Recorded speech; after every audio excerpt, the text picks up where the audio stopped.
میں گلشن اقبال میں کلینک میں گھر والوں کو لے کے گیا, کہیں کوئی لیڈی ڈاکٹر تھی, گھر والوں کا علاج کروانا تھا ڈینٹسٹ وغیرہ سے.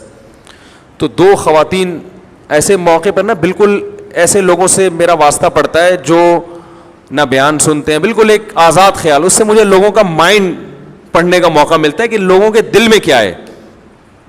بھائی علماء تو عمومی ایک مخصوص طبقے میں رہتے ہیں نا, ہم تو ہر جگہ جاتے ہیں, بہت سے علماء بھی ہر جگہ بھی جاتے ہیں, ان کو بہت معلومات ہوتی ہیں, لیکن میں بھی جاتا ہوں ہر جگہ. تو میں وہاں بیٹھا ہوا ہوں, تو وہ دو خواتین تھیں, خواتین کیا لڑکیاں تھیں, وہ بیٹھی ہوئی تھی. تو انہوں نے مجھ سے آ کے ایک بات پوچھنا شروع کی. مجھے انہوں نے کہا کہ آپ یہ بتائیں کہ خواتین کا جاب کرنا کیسا ہے اسلام میں. میں نے کہا پسندیدہ کام بولو بھائی نہیں ہے. میرے گھر والے ساتھ تھے, کہیں آپ اس کو کسی نیگیٹو یا فری ہونے کی طرف, بیگم کے ساتھ ہوتے ہوئے انسان کبھی کسی خاتون سے فری ہونے کا تصور بھی نہیں کر سکتا, پوری زندگی بھگتنا پڑتا ہے اس کو, یہ بتا دوں آپ کو. اس لیے میرے کیریکٹر پہ شبہ نہ کریں, سمجھ رہے ہو, کیونکہ اب یہ آپ کو بتا رہا ہوں, بیگم کی موجودگی میں کسی کی طرف آنکھ اٹھا کے بھی دیکھ لی نا, ساری زندگی اللہ کے سامنے روتے رہو گے, توبہ اللہ معاف کر دے گا. بیگم آپ کو وہ کہے گی یہ بندہ ٹھیک نہیں ہے, یہ بتا دوں. اس لیے بیگم موجود نہ ہو تو بھی غلط ہے, لیکن اس کا توبہ کا آپشن ہے, ٹھیک ہے نا. بیگم کی موجودگی میں وہ جب بھی آپ اس کے ساتھ ہوگے وہ ہمیشہ آپ کی پہ نظر رکھے گی. اور وہ بڑی خواتین بڑی ہوشیار ہوتی ہیں اس معاملے میں, وہ شو ایسے کرتی جیسے ہم نہیں دیکھ رہے, لیکن وہ پورا دیکھ رہی ہوتی ہیں. جیسے کوئی لڑکی آئے گی, خاتون آئے گی نا سامنے سے, کوئی بغیر اسکارف کے, فوراً اس کو اپنے پھر دیکھ رہی ہوتی ہیں بندہ کدھر دیکھ رہا ہے. یہ بہت ہوشیار ہوتی ہیں, یہ پورے ٹریس کر رہی ہوتی ہیں کہ, تو بہت احتیاط کی ضرورت ہے, سمجھ رہے.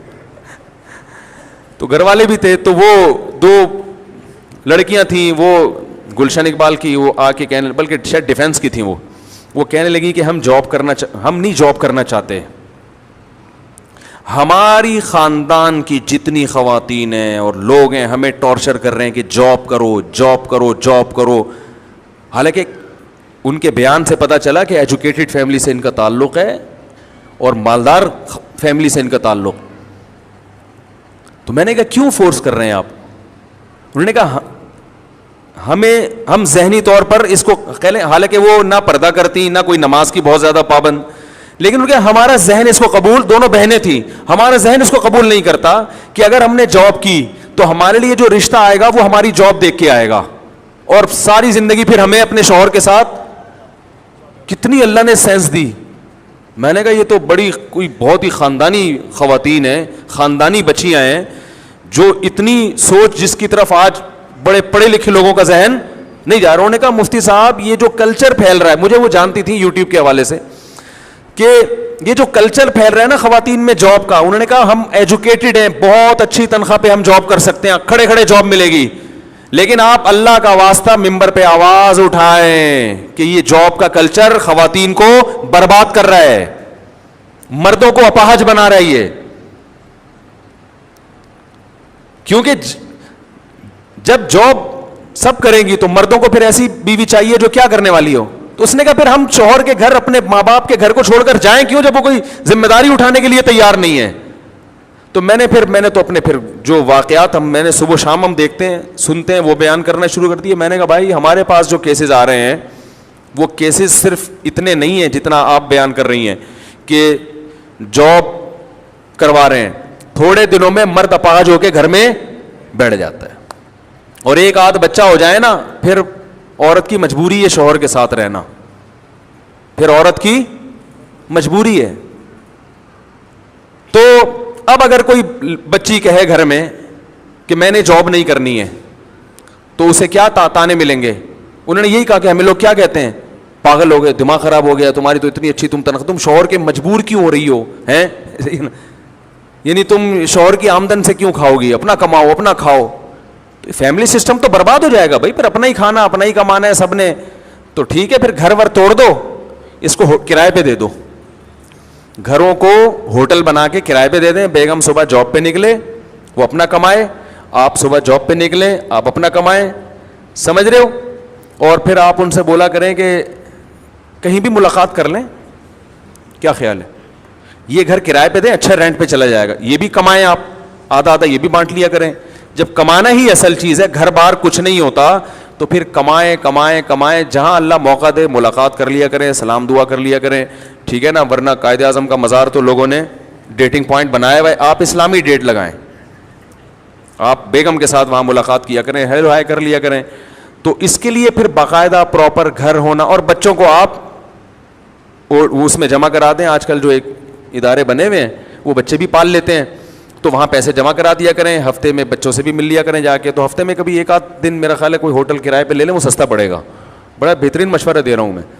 تو اس سے پیسے بچ جائیں گے اور دونوں ہنسی خوشی بولو بھائی زندگی گزار. لیکن بڑھاپا بڑا خطرناک ہوگا, کیونکہ بچوں کو گھر نہیں ملے گا, ان کو اماں اکثر شارٹ ملیں گی مارکیٹ سے. ماں کا تو بچپن میں ہی ریلیشن ہوتا ہے. ہمیں یاد ہے ہم جب گھر میں آتے تھے اسکول سے, سب سے پہلے امی کہاں ہیں. امی اگر کہیں اڑوس پڑوس میں اٹھا کے نا چیزیں اٹھا کے پٹکتے تھے. بچے کو ماں چاہیے بھائی ہر وقت, اور پھر یہی یادیں بچپن میں باقی رہ جاتی ہیں. وہ صبح آفس جا رہی ہے اور وہ شام کو آ رہی ہے, یہ بھی صبح چلے گئے, تو یہ بچے پھر اول تو اسی وجہ سے بچے پیدا ہی نہیں ہوتے, پھر گھر ہی نہیں بنتا, ہوتے ہیں تو وہ کہیں اور رکھوا دیے. تو میں نے ملیشیا میں دیکھا لڑکیاں جاب کر رہی ہیں ہوٹل میں نا, فش, ہم لوگ بھی وہاں ہوٹل میں بیٹھ کے فش کھا رہے تھے, تو ہمارے سامنے کچن ایک لڑکی بیٹھی ہوئی, وہ فش بنا رہی ہم لوگوں کے لیے, وہ صبح سے پتہ نہیں کہ, اور اس کا بچہ واکر میں قریبی. میں نے کہا ان کمبختوں کو دیکھو, جو عورت گھر میں صرف اپنے شوہر اور بچوں کے لیے فش پکائے یہ ظلم ہے, اس کو کہتے ہیں قید خانے میں ڈال دیا. اور جو بیچاری بچہ بھی پال رہی ہے اور وہ بچہ تھوڑی تھوڑی میں روتا تو واکر ہلاتی, اور صبح سے سینکڑوں لوگوں کے لیے فش بنا چکی ہے, یہ آزادی ہے. یہ کیا ہے؟ یہ ظلم نہیں ہے عورت کے اوپر. او بھائی اس کو آرام سے بولو تم گھر میں بیٹھو, تم بچے پالو, فش پکانا اور کھلانا کس کی ذمہ داری ہے؟ فشنگ کرنا ہماری ذمہ داری ہے, ہم تمہیں لا کے گھر میں کھلائیں گے.